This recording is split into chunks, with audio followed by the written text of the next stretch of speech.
narito ang programang totoong totoo, Tambayang Mocha at Drew. Programang magliliwanag ng ilang mahahalagang mga issue. Tambayang Mocha at Drew. At ngayon, narito na sila upang maghatid ng saya sa bawat Pilipino. Mocha Uzon at Drew Olivar sa programang Tambayang Mocha at Drew sa DWIZ.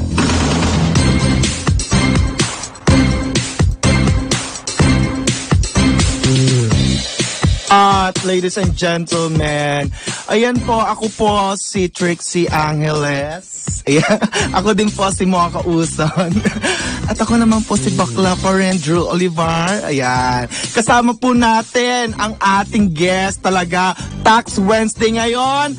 Kilalang ninyo to. Ito yung natin, yung Batikan. Ayan, Batikan, mabango, malinis na attorney, na tax expert, Mr. Nick Nange. Maraming salamat, Drew. At magandang tanghali, good morning, night, good evening, good wherever. Kasi all around the world, abot ang DWIZ. Dito sa Tambayan at mga kasosyo. Ayan, hello sa mga kasosyo. Ayan, Madam Mocha Uzon. Ayan, ingat-ingat sa pagpunta sa Dubai, di ba? So, ikamusta mo na lang ako sa mga taga-Dubai and Merry Christmas na rin. And kay Attorney Trixie, ingat din sa mga pupuntahan natin. Diba? Tama. So ngayon, Tax Wednesday, share natin ang live video para masaya, para hindi tayo mauto ng mga nagbobobobohang mga itong mga senatoriables na kagaya nitong si Bampagpag, maganyan. Si Gutom. Ayan, basta ganyan. So, ayan na. Ano ba yung mga good news ngayon naman na balita ngayon? Ang good news natin dito is, pagdating sa tax, yes. Well, hindi ko masabi kung good news or bad news yan, ano? Yes. Kasi right now sa House of Representatives pasa na sa third reading, kasi tatlong readings yung tatlong sessions yun, ano? Yes, naipasa na yung batas na tataasan ang tax sa tobacco, mga sigarilyo, at saka yung tax sa mga liquors, yung mga alak. Okay. So ngayon, since natapos na yan sa House of Representatives, iaakyat na ngayon yan sa Senado. Yun ang isa. So hindi natin alam kung yan ay maganda or hindi maganda, no? Maganda in a sense na kasi nga, sin taxes nga daw yan. So maganda in that sense. Tapos makakalikom pa ng mas maraming pera ang gobyerno para sa build project. Ang hindi natin alam yung epekto nito sa inflation kasi it's too early to say, di ba? Tapos isang maganda palang balita, naalala ko, last Wednesday, pinag-uusapan natin yung tungkol sa HMO, di ba? Yes. Premiums. Kung yan ba ay taxable. Ang sabi kasi ng BIR, taxable yan. Kasi, Revenue Memorandum Circular pala siya. Okay. Yung Revenue Memorandum Circular, nag-issue sila number 50-2018. Nag-issue sila na yung daw mga HMO premiums, yun yung binabayad ng kumpanya para sa empleyado nila, para kung magkasakit, wala ka nang babayaran. Punta ka lang dun sa nagpo-provide ng services, medical services, wala kang babayaran. And sabi ng BIR dun sa RMC 50-2018, taxable daw yan. Okay. Pag lumagpas ka dun sa kisame, yung ceiling na sinasabi na 90,000, yung excess noon taxable. Okay. Tapos sabi natin medyo nakakaduda yan kasi nga hindi naman income yan, di ba? Paano kung di ka nagkasakit buong taon, di ba? Yung pala, Wednesday yon last week, di ba? Yung pala, nung Monday pa lang, meron ng RMC, ang BIR, na binabawi na yon. Nire-revoke, so hindi na taxable. Ay, hindi. Oo. Pinag-uusapan natin nung Wednesday, di ba? Sabi nga natin, I'm sure inaayos na yun ng BIR. Nakinig sila. Oo, nakinig. And nirelease ng BIR nung Thursday, after ng program natin. Merong RMC 90-2018. Binabawi na, nire-revoke na. So yung HMO premiums na binabayad, hindi na po taxable. Ayan, yun ang kagandahang balita. Yung bad news kasi dito ay yung mga addict sa sigarilyo at saka Correct. magmamahal talaga. I'm sorry. Pero kailangan natin talaga magbawas. Tama. Ayan, ang bad news pa pala, di ba, sa dun sa Mighty. Ayan, attorney dun sa yung fake nila na stamp, di ba? So, nahuli. Pero good news na rin yun na sana yung iba din mga kumpanya ng mga sigarilyo na sana naman bantayan din ninyo yung mga products ninyo. Hindi lang yung original ha, kundi yung mga fake din. Baka may mga nagpapakalat dyan, nasisira yung korporasyon ninyo. Tama. Yan, para magkakon tayo, maging maging fair, di ba? Ang labanan. Ang, At saka i-connect ko din to, no, Drew, i-connect ko to dun sa, saan ba pupunta yung taxes na yan? Sa tobacco, di ba? Tinaasan yan kasi nasa train 1 yon na yung incremental revenues, ibig sabihin yung dagdag na buwis na makukuha ng pamahalaan ay gagamitin para sa tobacco industry. Okay. So, ibig sabihin, baka yung iba mawalan ng trabaho or baka yung iba magkakaroon ng problem, I'm sure, di ba? Kasi kung tataas, kung liliit ang demand sa mga sigarilyo, wala nang bibili, edi syempre, malulugi naman yung mga kumpanya, di ba? Yes. So, yung pondo na makukuha dun sa incremental revenues ng tobacco tax gagamitin para sa industry ng tobacco. Kumbaga, baka pwede sila magtanim ng ibang mga plants Yes. na may trabaho pa rin yung mga madi-displace. So, doon gagamitin yun. Okay. Yung maliwanag naman pala. Oo. Pero attorney, ito lang, gusto ko lang liwanagin. Madami kasing mga dayukdok dito ng mga nagre-reklamo mga dilawan. Kasi sabi nila na parang, kung saan, na itong mga tax na kinuha na to, na parang saan ba talaga ilalagay? Pambayad ba ng utang ng ating bansa to o para sa proyekto? Oo. Maganyan. Oo. Alam mo, maganda na tanong mo yan, Drew, ano? Yes. Kasi, tama ka, kasi ang dami nga nagmamaru, di ba? Mamaru.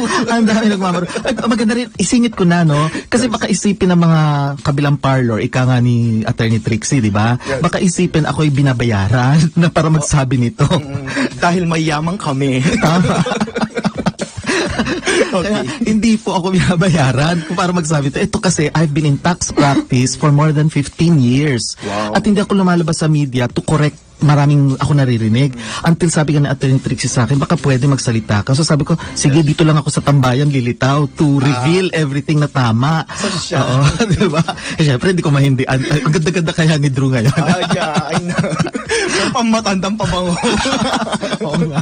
Okay. Anyway, yung sinasabi natin na ito daw ay pupunta kung saan-saan, hindi yun totoo. Yes. Kasi ito ay gagamitin talaga para sa proyekto ng government, yung build. Kasi kung wala itong buwis na ito, anong resort ng government natin? Eh di mangungutang. Parang gasolina natin yan, Oo. mabuwis natin. Eh kung mangungutang tayo, edi dagdag problema na naman yan. Tapos, questionin pa nila kung saan-saan daw mangungutang, ano daw yung kapalit, yung mga ganyan. Kaya the best way is really yung to raise taxes internally, imbis na external sa Pilipinas. Internal. Yes. And ang pinag-usapan kasi namin yan, yung excise taxes last year, no? Sa Yes. Train 1. At dito, naisip namin na ito yung isa sa pinakamadaling makakolekta. Yung liquor at saka sa sigarilyo, yung Yes. taxes dyan. Pinakamabilis, makaka-raise ka kaagad ng revenue. Compared naman doon sa sugar tax, medyo mas mahirap yung kasi susukatin pa, di ba? Unlike yung excise taxes, pag sinabing excise taxes kasi, dalawang klase pala. Oo, may tinatawag tayo na ad valorem at saka may tinatawag na specific tax. Ad valorem tapos specific tax. Oo. Ang ad valorem, ibig sabihin, dagdag sa value, kaya ad valorem, dagdag sa value. So, porsyento ito nung value. So, Yes. kunyari, ang iyong bibenta is 100 pesos, kunyari, ang tax is 10%, o di 10% of 100, di 10 pesos. Okay. Oo, kasi ad valorem. Ngayon, iba naman ang specific tax. Ang specific tax, pesos per liter or per volume capacity. So kung yung alak, let's say 1 liter for example yan, ilan, may number of pesos, so let's say 10 pesos per liter. So kung may 1 liter ka, o di 10 pesos lang ang babayaran mo. So Okay. para hindi malito yung mga nakikinig sa atin, ng mga tambayanista natin, mga tambayers, at saka mga kasosyo natin, may ad valorem tax at saka may specific tax. So, yung ad valorem, porsyento yan nung value. At yung specific tax, pesos per volume.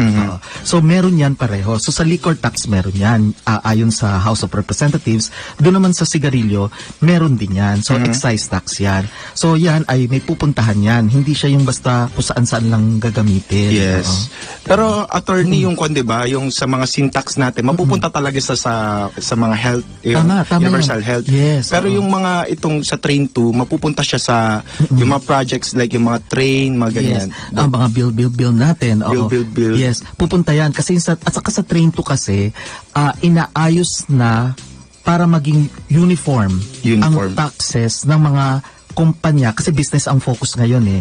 Yep. Lahat ng mga may negosyo sa Pilipinas, pantay-pantay na sila para ma-monitor ng gobyerno kung magkano ba talaga ang tax na nakukuha sa kanila. Kasi sa buong ASEAN region, Association of Southeast Asian Nations, tayo yung may pinakamalaking tax sa Yes. korporasyon, 30%. Samantalang yung ibang mga bansa, pumapatak on the average para mga 22%. Yes. Kasi merong mababa 16%, merong 25%.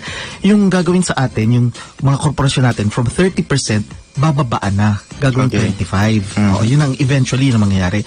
Dalawa yan bills ngayon. Yes. Meron kasing sinimulan yan sa House of Representatives, yung tinatawag nating trabaho bill. Okay. Umakyat na yan sa Senado, tapos si Senator Soto, President ng Senate, ay meron din siyang sarili niyang bill. Ang tawag naman niya yung Sitira Bill. Okay? Yan ngayon ang pinag-uusapan sa Senado. Sana nga matapos kaagad. Kasi sa dami-rami ng mga tax bills nila ngayon, pumasok pa, iaakyat pa Yes. itong excise taxes na ito. Tapos meron pang tax amnesty. Oo. Oo.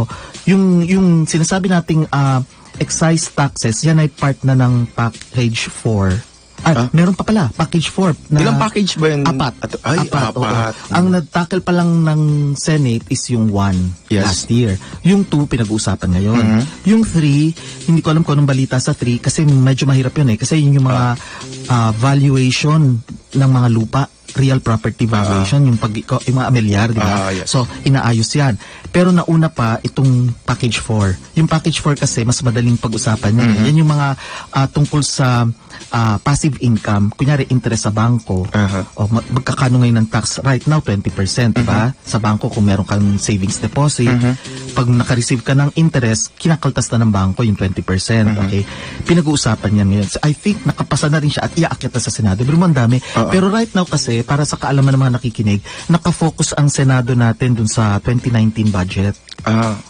Na according sa mga news reports, baka hindi matapos itong year na ito. Unless talagang fast track nila. Yes. Oo, so yun. Ito nga, attorney, meron na naman yung nagmamagaling kasing Bam Aquino. Di ba isa siya sa signatory dyan sa kwan natin, sa train. Tapos ngayon, gusto niyang tanggalin ang train dahil hindi daw naman niya daw in-expect na tumataas and bumababa daw ang kwan natin, mapresyo, tapos na itong sa langis, ganyan, kaya tanggalin na lang daw dapat. Tapos sinabi pa yata niya na dapat na lang daw na parang meron naman daw tayong budget, tapos kumuha na lang daw ng budget dito sa isang project dito, tapos ilalagay lang daw dito sa...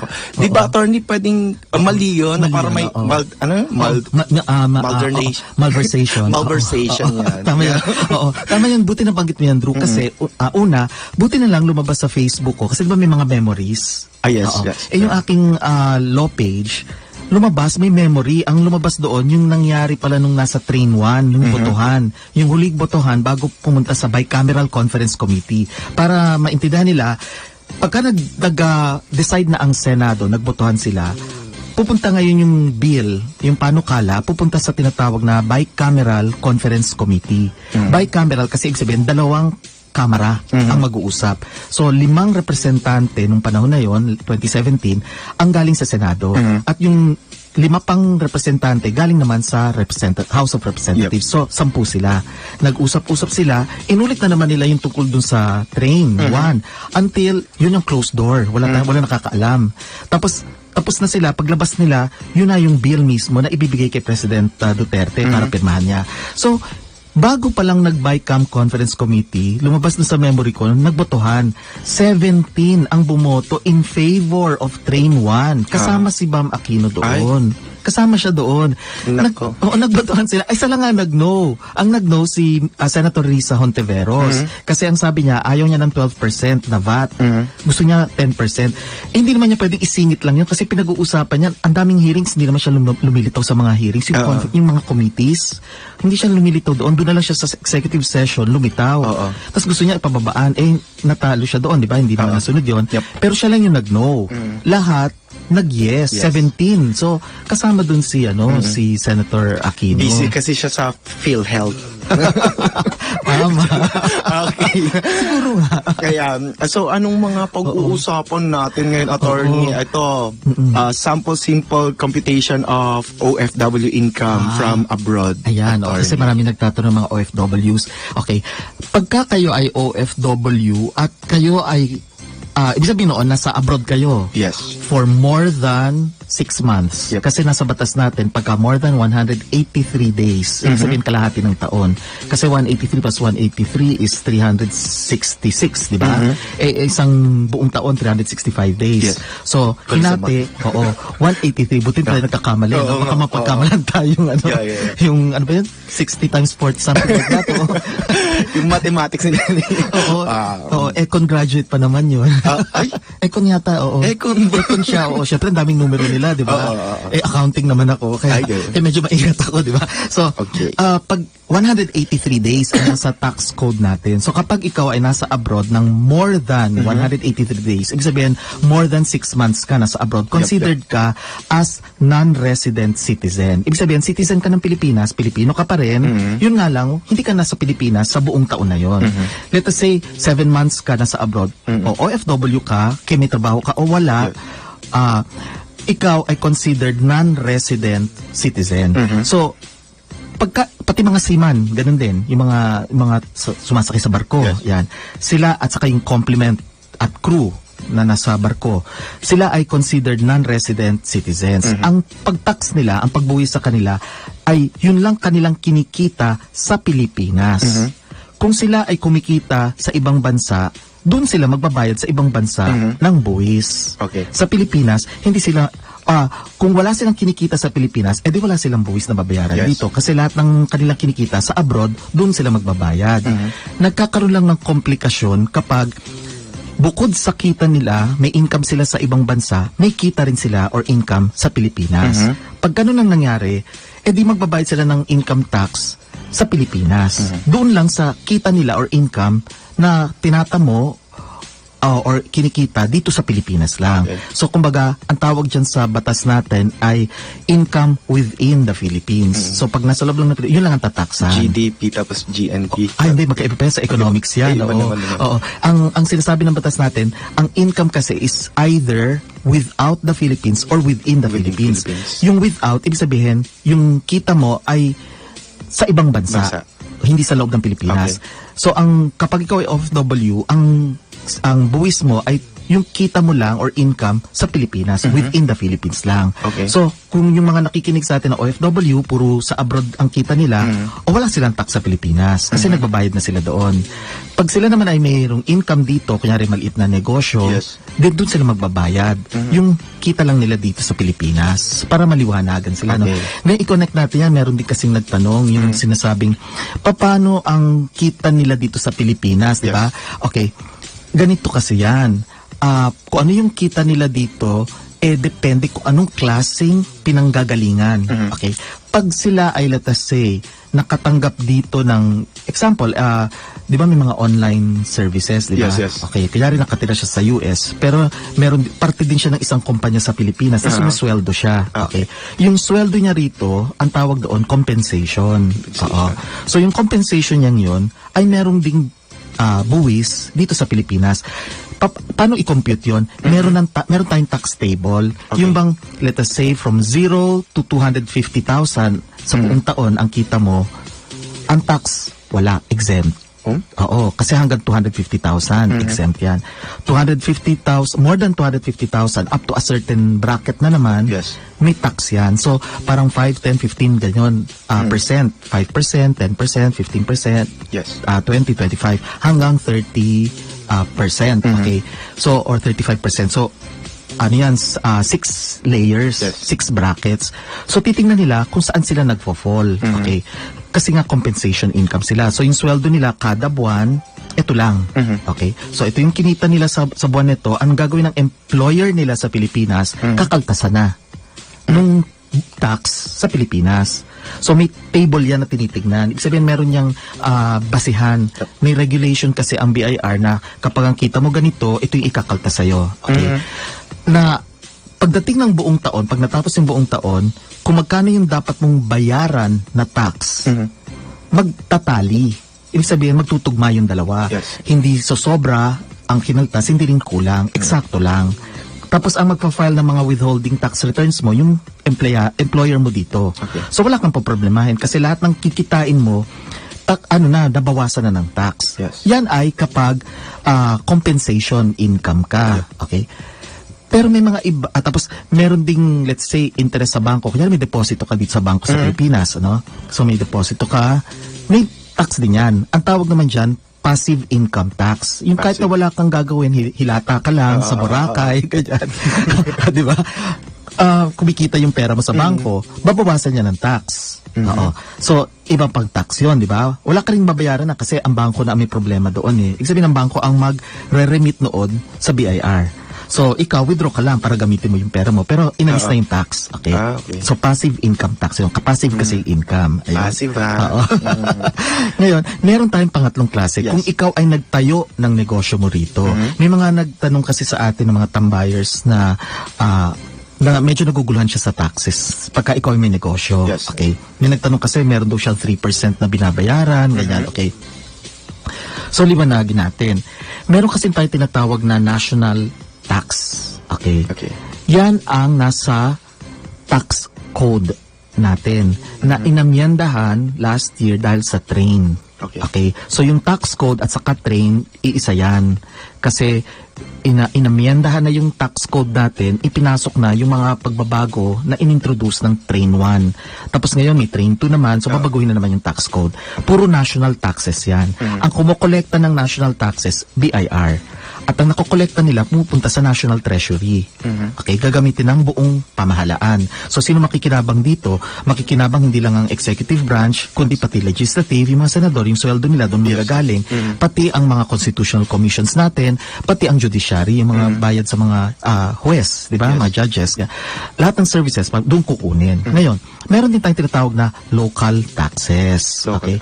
Ang local taxes naman ay, ang nagkokolekta niyan, yung local government unit. Ibig sabihin, yung city, kung saan nandun yung negosyo mo, kukolekta sa'yo ng local taxes niya. Yes. Yung municipality, kung ikaw naman ay nasa municipality, yung business mo, kukolekta din siya. Kung ikaw ay nasa province, kukolekta din siya. Okay, so depende sa local government unit. Okay, pero hindi pwedeng, pag nangolekta na yung city, kukolektahin pa ng province. Hindi pwede yon kasi kung ano yung kinolekta ng city, yun na yun. Iba yung pwedeng kolektahin ng province. So, hindi madodouble. Kasi baka sabihin, ay, ang dami ko naman binabayaran, hindi siya madodouble. So, ang basehan naman nito ay yung tinatawag nating local government code. Dati-rati kasi, hindi pa yan panukala ni Senator, if I'm not mistaken, Ginggona yata eh. Si Senator Ginggona, siya yung father ng local government code natin. Okay. Noon kasi, meron tayong local tax code, panahon pa ni President Marcos yun eh. Local tax code at saka real property tax code. So, dalawa yan. So, ang dami mong babasahin, di ba? Eh, naisip naman itong I think Senator Ginggona na gumawa na lang ng isang batas na pinagsama na yung dalawa. Yes. At ang tawag dito ngayon, yung local government code. So, it applies to lahat ng local government units. So, provinces, cities, municipalities, barangay. Okay? Doon nagbabayad ka ng local taxes. Ang pinaka-popular at ang pinaka-alam natin, yung sedula. Di ba? Hindi natin binabayaran sa BIR. Nagbabayad tayo dyan sa munisipyo or sa City Hall, di ba? Sedula. Ang sedula na yan, o yung tinatawag nating community tax certificate, ay makikita dun sa local government code. Wala yan sa tax code. Okay? Meron din yung amilyar, di ba? Buhay ka pa, meron kang condo unit, or meron kang townhouse, or may bahay ka, magbabayad ka ng amilyar mo tuwing January. Ang tawag dyan, real property taxes. Okay? Yan ay nasa local government code. Wala yan sa tax code. Ngayon, meron tayong business, kunyari, itatayo. First time, magtatayo ka ng business, ano ba yung mga babayaran mong taxes? Okay? Sa local government, magbabayad ka ng tax. Okay? Business tax ang tawag. Yung mga naririnig natin, business permit, mayor's permit, yan ay nakikita sa local government code. Okay? Mag-start ka ng negosyo. Sabihin natin, ito, papasok ang 2019, January, di ba? Magtatayo ka ng negosyo. Paano mo kukomputin yun? Titignan mo ngayon yung local tax code or ordinansa ng city or municipality or province. Okay. Kasi meron silang ordinansa eh. Sinusulat nila dyan lahat ng mga local taxes. So kung ikaw, let's say magtatayo ka ng isang, let's say, retail store, grocery store, maliit na grocery store. Namuhunan ka, capital mo sabihin natin 1 million. Wala ka pang kita kasi start ka pa lang ng January 1, 2019. Wala ka pang kita. Ibabase yung babayaran mong business tax doon sa capital mo. So kung ang capital mo ay let's say 1 million, then may corresponding business tax yon. Kumbaga, fix na yon kasi simula pa lang ng negosyo mo. Okay? Pag natapos ang 2019, edi kumita ka na sa buong taon or maybe nalugi ka or whatever, di ba? 2020, papasok na. January, babayad ka na naman ng business tax kasi every year nagbabayad ka ng business tax. Paano yung computation ng business tax na yon? Ibabase yan doon sa gross sales or gross revenues mo sa 2019. Kasi may basehan na eh. Kasi ngayon, mag-start ka pa lang ng January, wala ka pa namang income. Hindi mo pa alam kung kikita ka o hindi. Pero 2019, nag-start na yung negosyo mo. Pagdating ng 2020, alam mo na kahit papano, more or less, kung magkano yung gross na kikitain mo sa isang taon. So kung let's say, sa buong taon na yun, kumita ka ng 5 million. Gross ha, yung total. Hindi pa bawas yung mga expenses. Okay. 5 million. Titingnan mo ulit doon sa tax table ng ordinansa. 5 million. Ito pala yung babayaran kong tax. Bayad ka ng business tax mo doon para bigyan ka ng business permit na i-display mo sa negosyo mo. Yung certificate, di ba? Oo. So, kada taon, ganun ang ginagawa. Pero ang nagkokolekta niyan, yung local government unit, hindi BIR. Local tax kasi yan. Ngayon, edi 2019, kumita ka, di ba? 2020, magbabayad ka ng income tax mo sa BIR na. Iba yon dun sa local tax. O, the business tax. Iba yon. So, ulitin natin, iba yung business tax dun sa income tax. Oo. Yung income tax na ibabayad mo sa BIR sa April 15 yon, di ba? Doon ka magbabayad. Yan ay depende na ngayon sa kita mo sa buong taon. Okay. Kapag ikaw ay kumita nga sa buong taon, i-minus mo yung mga expenses mo. Ano yung mga expenses mo? Renta sa opisina mo, sweldo, pasweldo sa mga tao, kuryente, tubig, internet, yung mga negosyo expenses, di ba? Nag-marketing ka. So, lahat yan, expenses. Ibabawas mo yan doon sa total income mo. Yung total gross income. Gross. Ibig sabihin ng gross, wala pang bawas. So, ibabawas mo lahat ng expenses mo. Ang maiiwan, yung net income. Oo. Yung net income ng negosyo mo ngayon, meron ka ngayong choice. Dati kasi, nung wala pa yung train 1, wala kang choice. Ibig sabihin, kung ano yung net income mo, titingnan mo ngayon sa tax table. Magkano ba yung babayaran mo? Ito yon. Pero ngayon, meron kang choice. Ang choice mo is, i-compute mo muna, magkano ba ang tax mo? Dalawa ang pagpipilian mo. Isa is 8% nung kita mo, pero dapat alisin mo muna yung 250,000. Kasi exempt na yung 250 eh. So kunyari, kumita ka sa buong taon ng 5 million, alisin mo yung 250,000. Hindi taxable yung 250. So matitira sa'yo 4,750,000. Yung 4,750,000 ngayon, imo-multiply mo ng 8%. Okay? So, malalaman mo kung magkano yung tax mo.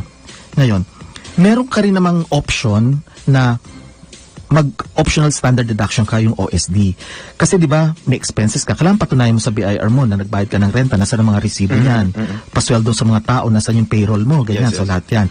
Kung binaha ka or hindi mo makita yung mga records mo, meron kang tinatawag na OSD, optional standard deduction. Walang resibo kailangan. 40%. So, ibig sabihin, ngayon binawasan pala ginawa ng 20%. No? Ibig sabihin, kung magkano yung iyong gross times 20%, ibabawas mo na yon. So, ang tataksa na sa'yo, 80%. So, ikumpara mo yung dalawa. Kung saan ka makakababa ng tax, yun ngayon ang babayaran mo. So, may option ka, di ba? So, mas maganda yung train 1 compared sa dati. Kasi meron ka ng option na pagpipilian. So, kung ikaw nga ay OFW at magtatayo ka ng negosyo dito sa Pilipinas, may choices ka. So, wag tayong ma-confuse na merong business taxes, iba yun doon sa income tax. Yung business tax ay binabayad sa local government, yun namang national tax na income tax, binabayad sa BIR. Yan, para maliwanag. Baka may magtanong pala, dagdag ko lang, sorry sigit ko lang. Baka sabihin nga, ang nabi naman tax, double taxation yan, hindi po. Oo, kasi may definition tayo ng double taxation. Ang double taxation, ibig sabihin, tinatax ka ng 2 beses sa parehong income mo, sa parehong subject matter ng parehong taxing jurisdiction.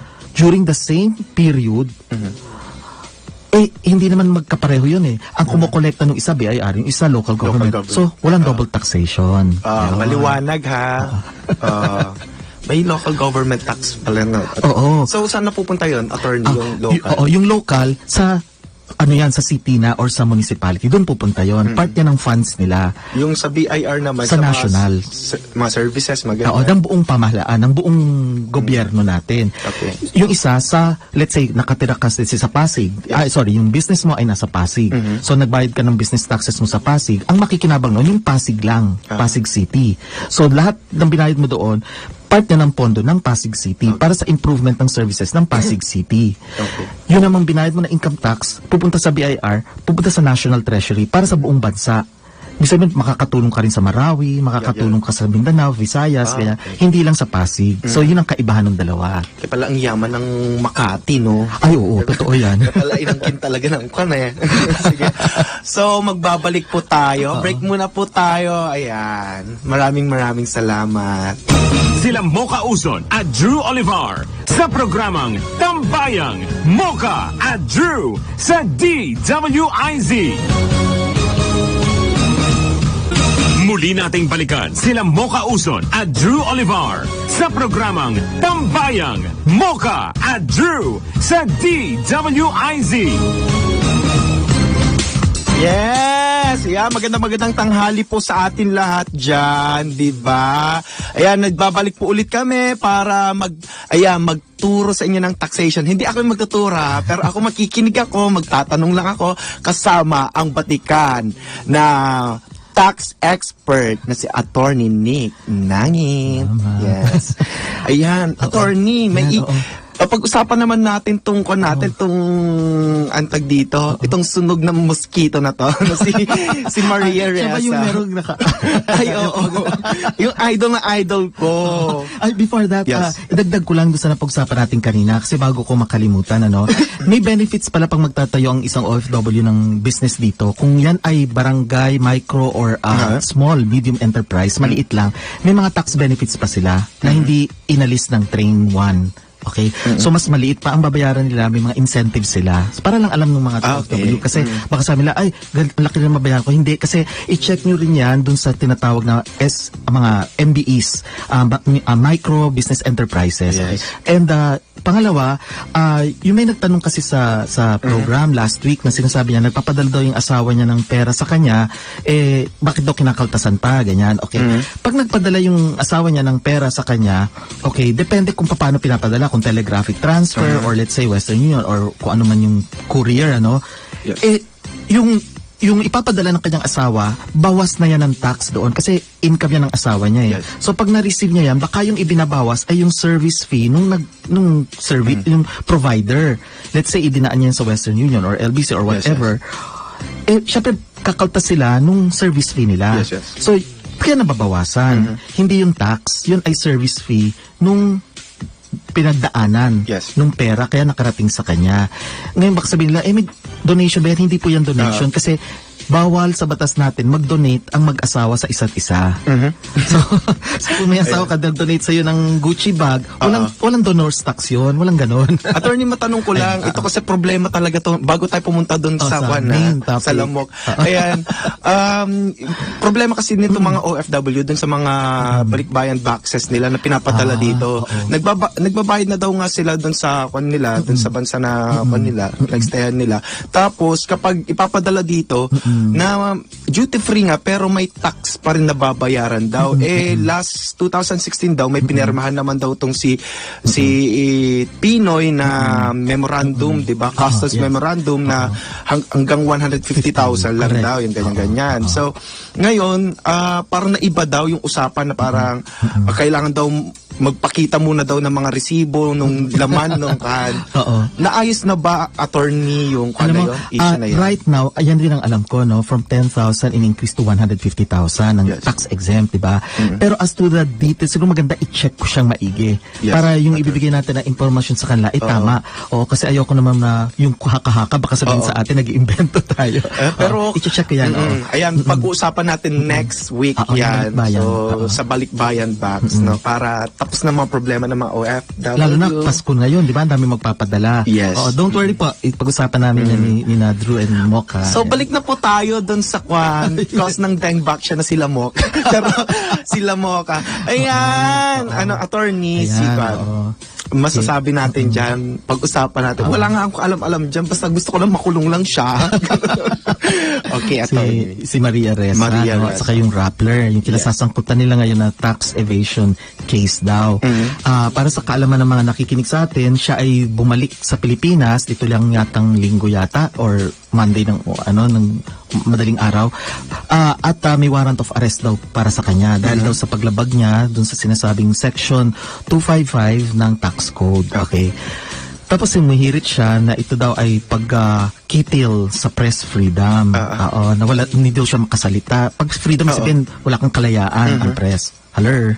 Panay-panay nga siya press ko, ang dami niyang sinasabi sa press. Pinabayaan na nga kayo kahit hindi naman ang taga-ibang bansa yung may hawak ng ninyo, ng Rappler, hindi naman kayo kinasuhan ng libel, hindi naman kayo, di ba? Tama. At saka hindi naman siya ang Philippine Press, isa lang siya sa bahagi ng Philippine Press. Maraming miyembro ng Philippine Press. So ano yung sinasabi niya? Press kami, Ayan. Nagsusulat din ako.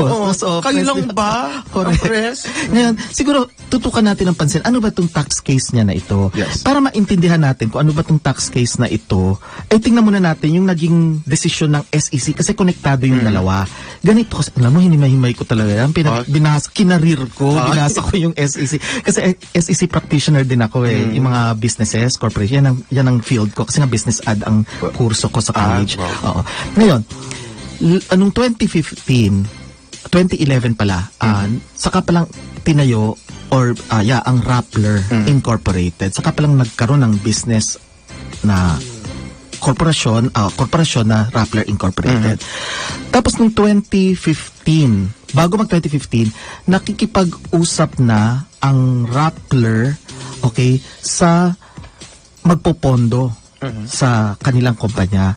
Kaya lang, ang Rappler kasi is nasa mass media. Nasa konstitusyon natin o sa ligang batas na kapag ikaw ay nasa mass media, yung kumpanya mo ay hindi pwedeng ang magmay-ari banyaga o dayuhan. Kailangan Pilipino. So ang mass media dapat puro lahat Pinoy. Ang dahilan dito ay para hindi maimpluwensyahan ng mga foreigners, foreign germs, para hindi maimpluwensyahan ang opinyon ng publiko. Yes. Kasi kailangan nationalistic tayo. Pinoy para sa Pilipinas. Diba? Pilipinas para sa Pinoy. Pilipino, ayan. Kaya bawal ang mga foreigners. Okay? Ang ginawa nila, since hindi pwede silang magpasok ng foreigners, naisipan ng Rappler Incorporated magtayo ng isang holding company. Rappler Holding Company naman yon. Okay? So yung Rappler Holding Company, since holding company siya, hindi siya daw mass media. Hindi mass media. Okay? Ngayon, ang ginawa nito, nakikipag-negotiate na itong grupo nila. Okay? Sa dalawang kumpanya na itinayo sa Cayman Islands. Yung Cayman Islands kasi isang grupo ng mga isla sa bandang kanluran na ang tawag namin dyan tax havens. Ibig sabihin, walang buwis ang mga kumpanya na itinatayo dyan.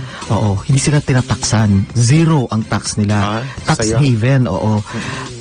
Gusto nga ng OECD, yung Organization for Economic Development sa buong mundo, natanggalin na yan, yung mga ganyan tax havens. Kasi yan ang dinadaanan ng mga money launderers eh. Kasi may pera ka, doon ka magtatayo ng negosyo, walang tax. Di ba? Kaya lang, meron pa ngayon, tax haven, Cayman Islands. Okay? So, nagkaroon ng dalawang kumpanya na yung nasa Cayman Islands. Ang isa dyan ay yung North Base, sabihin na lang natin, NB, na kumpanya sa Cayman Islands. At yung isa naman, yung Omidyar Network. Okay? Yung Omidyar, ang may-ari niyan, ay yung may-ari ng PayPal at saka eBay. Di ba sa internet, may eBay? Yung may-ari noon, isa. Okay? So may dalawang kumpanya. Yes. Anong ginawa ng Rappler Holding Company? Okay. Ang ginawa ng Rappler Holding Company, nag-issue ng tinatawag na PDR, Philippine Depositary Receipts. Nag-issue sila, nagbenta sila dito sa dalawang ito. Okay. 3 tranches, ibig sabihin 3 beses. Okay. Yung una parang umabot lang ng $200,000 US dollars US dollars ang pinag-usapan dito. Yung pangalawa umabot ng 11 million US dollars at yung pangatlo parang 7 something million dollars. Okay. Syempre meron silang agreement. Kasi alam nga naman magbigay ng pera yung tung NMB at saka itong Omidyar. Hindi yan basta bang bibigay ng pera sa Rappler Holding. May agreement yan. Okay. Yung agreement nila ang naging punto ng controversy. Kaya umakyat sa Securities and Exchange Commission. Kasi nagsulat ang Securities and Exchange Commission, ang Office of the Solicitor General nitong 2015. Sabi sa SEC, uy, SEC, tingnan nyo nga ito, yung Rappler na ito. Kasi nga napakaingin ng Rappler di ba? Tuloy, nasita sila, di ba? Sabi, tingnan nyo nga ito kasi nabalitaan namin na ito daw ay nagbenta ng PDRs dito sa 2 banyagang kumpanya. Silipin nyo nga, baka may violation to ng ating saligang batas. Okay. So, ang SEC nag-conduct ng hearings. Una, nagkaroon sila ng notice of conference muna, yung usap-usap, and then nagkaroon ng hearings. Attend naman ang Rappler. At nagpipresenta sila ng mga ebidensya nila. Pinresenta nila yung PDR agreement with Omidyar. Yes. Okay. Pinakita rin nila yung kanilang agreement sa PDR ng NM. Okay, so dalawa yan. Siyempre binasa maigi. May kaibahan. Ayan na yun. Doon sa PDR sa Omidyar, may nakalagay na proviso doon. Nakalagay na pag merong gagawing activity, etong Rappler. Okay. Kailangan muna ng prior consultation or advice sa Omidyar. So, konsulta muna. At kailangan i-approve ng Omidyar, 2/3 vote yan bago magawa itong activity na ito. In other words, hindi pwedeng basta kumilos lang ang Rappler Holding. Kailangan kukonsulta mo na sila, may prior advice at approval nitong Omidyar. Ang tanong ngayon, yan ba ay control sa mass media? Okay. Sabi ng Rappler, ay hindi ito control sa mass media kasi pag sinabi daw control, may-ari sila ng shares. O kaya nagmamanage sila ng kumpanya. Ang Rappler Holdings, hindi daw mass media. Kasi nga naman holding company siya. Okay. Hindi, ang may-ari ng Rappler Holding, puro Pinoy. Walang foreigner. Okay. At pangatlo, ang management ng Rappler Holding, puro Pinoy rin. Wala daw foreigner. So, liwanag sa papel, di ba, na wala daw. Okay, sabi naman ng SEC ganito. Oo nga, nasa papel yan. Pero tingnan natin, usisain natin ang papel. Okay. Nakita nila ang mga stockholders ng Rappler Incorporated at saka Rappler Holdings, iisa.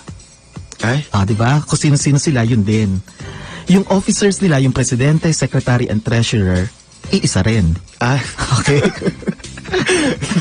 So in other words, ang control daw is hindi lang limitado sa kung ikaw ay may-ari or ikaw ang nagpapalakad ng kumpanya, kung hindi, kung ikaw ba ay may impluensya sa polisiya ng kumpanya. Yun ang sabi ng SEC. At binase na yan ng SEC sa mga desisyon ng Korte Suprema mismo. Sabi, wala ngang ownership ang foreign company. Hindi sila may-ari kasi puro Pinoy. Hindi rin sila nakikialam sa pamamalakad kasi ang management Pinoy rin.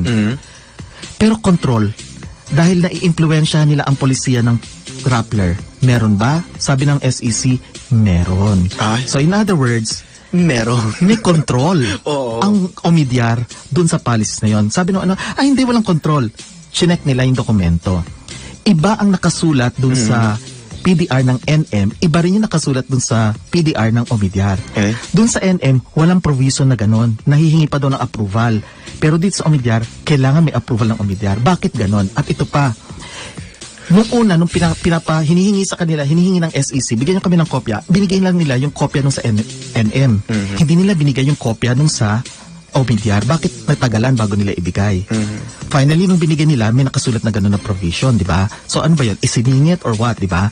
Tapos, para safe ang Rappler, tinanggal nila, gumawa sila ng waiver. Ibig sabihin ng waiver, yung Omidyar, sinasabi ng Omidyar, ay wala kaming kinalaman. Diyan sa, kung sakaling may paglabag ng batas, kung sakaling nilabag ang saligang batas o konstitusyon ng Pilipinas, wala kaming alam dyan. Yun ang sabi ng Omidyar. Kaya sila pumirma ng waiver. So, pinresent pa itong waiver na ito. So, sabi, wala namang kinalaman ng Omidyar dyan kasi nag-waive nga sila eh. Di ba ganun nga? Nagdesisyon ang SEC. Sabi ng SEC, una, may control ang Omidyar.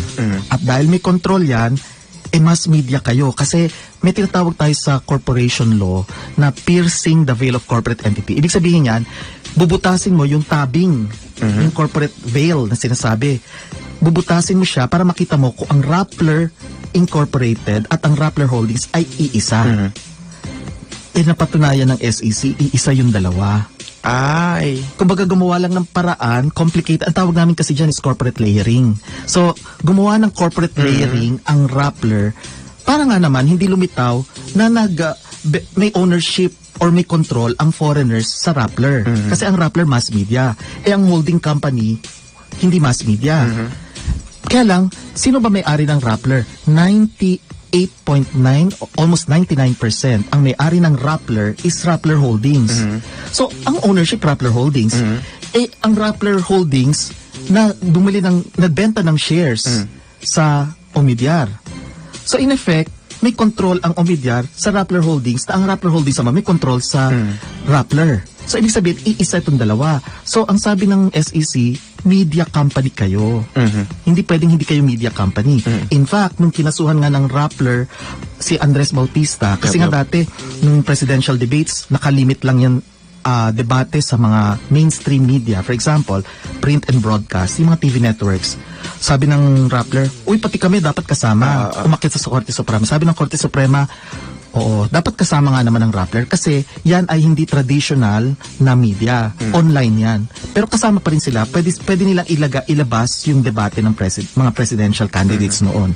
So, media sila. So, sabi, since mass media kayo, ang Rappler at saka ang Rappler Holdings iisa. At yung binentang share sa Omidyar, binibigyan ng control ang foreigners sa palakad ng Rappler. Ay, nakakatakot yun. Oo, so may say pala ang foreigners, di ba? Okay. Dahil dyan, bigyan ng award. dineclare ng SEC void. Ibig sabihin, void yung PDRs. At kinansela ang lisensya ng Rappler. Dapat hindi na sila mag-ooperate, ano? Ang ginawa ng Rappler, inakyat ang kaso sa Court of Appeals. Okay? Nito lang, I think, itong year lang na to, lumabas yung decision ng Court of Appeals. At sinabi ng Court of Appeals, okay, yung petition na inakyat nitong Rappler ay denied. Ibig sabihin, Rappler, mali kayo. Maliwanag yun, sinabi ng Court of Appeals, mali kayo. Yung desisyon ng SEC, nire-respeto namin. So, SEC pa rin ang desisyon. Kaya lang, sabi ng Court of Appeals, ibalik itong kasong ito sa SEC para i-determine kung may pagbabago nang nangyari. Kasi meron daw. Nung January kasi, ang ginawa ng Omidyar, dinonate yung mga PDRs back to the officers ng Rappler Holding. Ibig sabihin, wala nang pag-aari ang Omidyar daw kasi dinonate niya lahat yon. Pero mo, magkano yun? Ilang million US dollars yun eh. Dinonate lahat sa staff, management ng Rappler. Sino yung mga yon dinonatan? Siyempre, sina Maria Ressa, etc. Diba? Okay. So, dinonate. Kaya sabi ng Court of Appeals, dinonate na pala yan. So, SEC, paki-check nyo, evaluate nyo kung anong epekto ng donation na ito doon sa kaso. Pero hindi binabawi ng Court of Appeals yung decision ng SEC. Kasi lumabas din ang mga reports ng Rappler mismo, binasa ko. Sabi daw, dineclare daw ng Court of Appeals na mali daw yung decision ng SEC. Walang ganon.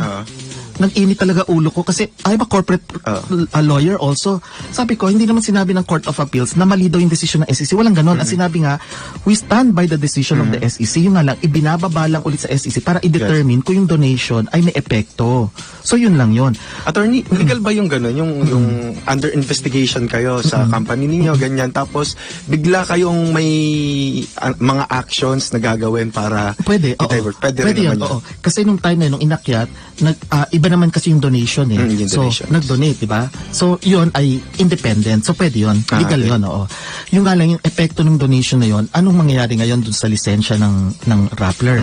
Ngayon sabihin nila, hindi naman binawi daw yung, tuloy pa rin ang operations ng Rappler. Oo, tuloy siya kasi status quo pa rin yun. Yes. Hindi pa naman final eh. Kasi nga mag-evaluate pa ng SEC. Pero right now, pinaninindigan ng Court of Appeals na yung desisyon ng SEC na i-revoke yung license ng Rappler will still stand. Ibig sabihin, talagang i-revoke. Yun nga lang, hindi pa muna. Hindi sinasabing mali. Kasi ang pinalilitaw ng Rappler, yung revocation daw ng license is wrong. Sabi daw ng Court of Appeals, wala namang ganun eh. Binasa ko maigi. And I'm a writer also of court decisions. Kaya sabi ko, wala namang ganun. Ano ba ito si Maria Ressa? Mali-mali ang sinasabi. Kaya sabi ko, mali yung iba yung i-feed mo sa public eh. Kasi isipin ng public tuloy, ay mali pala SEC. Hindi ganun. Tama ang SEC. Yun ang sinasabi ng Court of Appeals. Walang binawi doon. Ang sinabi lang ng Court of Appeals, the petition is denied. Ibig sabihin yung Rappler Holdings, yung kanilang petition, sorry, denied kayo. Yung SEC decision stands. Kaya lang SEC, i-remand mo na tong case na to, balik sa inyo, i-determine nyo kung yung donation ay may epekto doon sa PDRs. Okay. Ito ngayon, di ba sabi nila hindi daw sila media company? Okay. Siguro nakalimutan ng abogado nila na nagpapayo sa kanila noong 2015 na kapag ikaw ay nagbenta ng mga PDRs. PDRs kasi are securities eh. Equivalent securities yan. Pwede kang magkaroon ng tax liability. Okay. Yun. Kasi, pumasok. Oo, doon pumasok yun. Kasi kapag ikaw ay nagbenta, syempre may kita yun, di ba? Okay. Yung kita noon, subject to income tax. Ang tanong is, may income tax bang binayaran? May final ba na income tax return? Yun ang nasilip ng BIR. Okay? Nakita ng BIR na, ay, teka, parang kulang or mali or wala silang final or binayaran. Kaya nagsampa ng complaint ang BIR sa Department of Justice at ang Department of Justice nag-file ngayon ng case sa korte. Ang korte naman, yung Regional Trial Court dito sa Pasig, tiningnan, sabi nila, kasi i-determine ng Pasig Regional Trial Court, meron bang probable cause para i-aresto si Maria Ressa?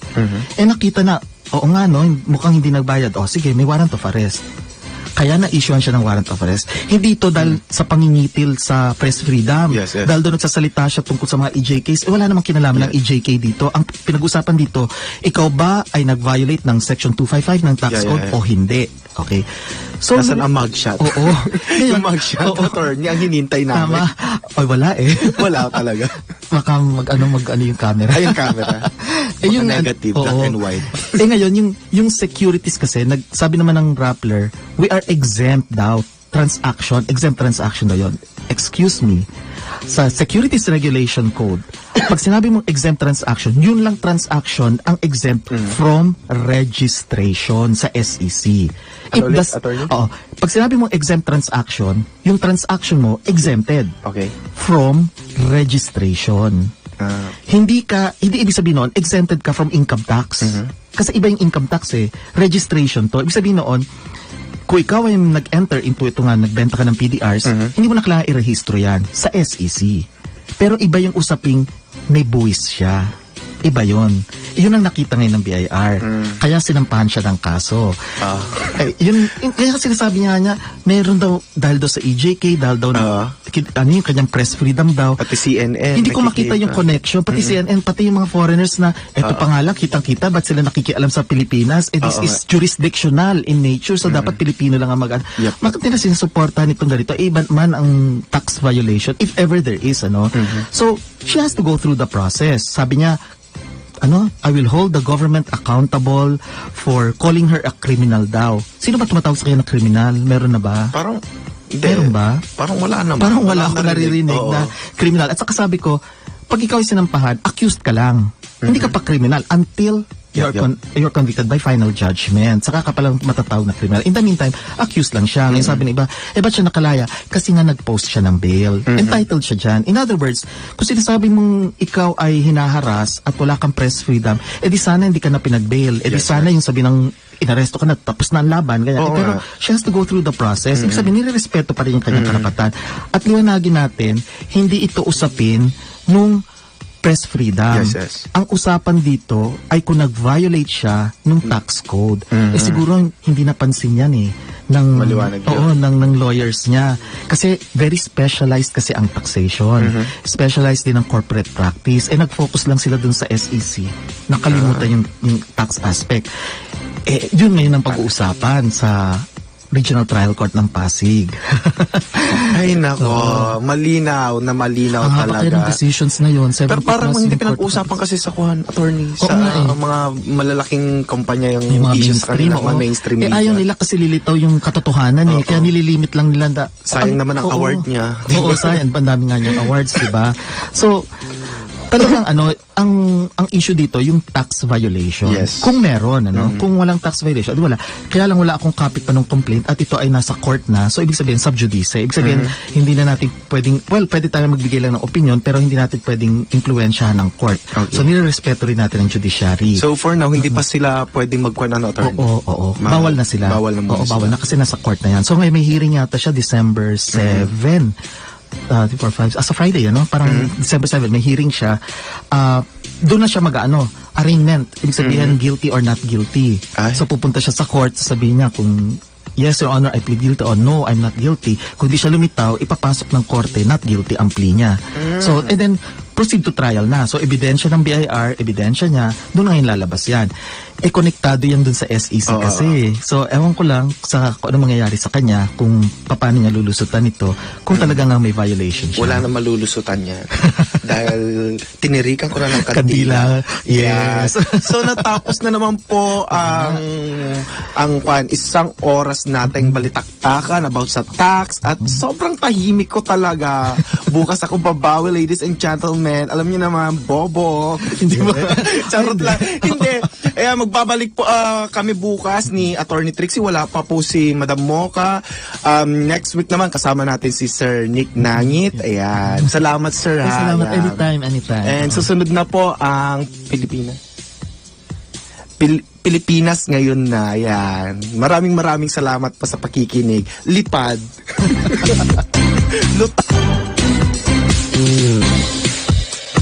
Sila Mocha Uson at Drew Olivar sa programang Tambayang Mocha at Drew sa DWIZ.